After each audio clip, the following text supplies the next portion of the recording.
কংগ্ৰেছৰটো চাউল পানী অসমত নায়েই আৰু একোতো বাকী নাই। এবাৰ নিৰ্বাচনত কি হ'ব বিৰোধী টাৰ্গেট কংগ্ৰেছে 22টা সিটত ইলেকশ্যন খেলিব আৰু তাতেই ঘূৰা ঘূৰি কৰি থাকিব আৰু কেণ্ডিডেট বিলাকৰ পৰা দুনিয়াৰ পইচা উঠাব। 22টা সমষ্টিত অলৰেডি কেণ্ডিডেট বিলাকক ইচাৰা কৰিছে যে 1 কোটি এডভান্স দিয়ক, 3 কোটি পিছত দিব লাগিব বুলি। গোটেই মিয়া সমষ্টিত যিমান কেণ্ডিডেট আছে তাৰ পৰা ধাম ধুম পইচা উঠাব।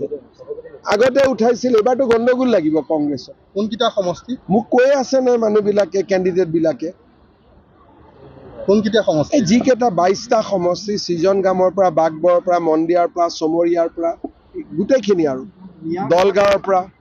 তাৰমানে মিয়াই কংগ্ৰেছৰ অক্সিজেন।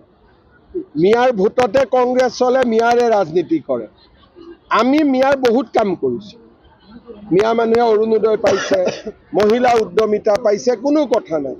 খালি কিছুমান কথা যে ক'ৰবাত খালী মাটি পালে বহি দিয়ে।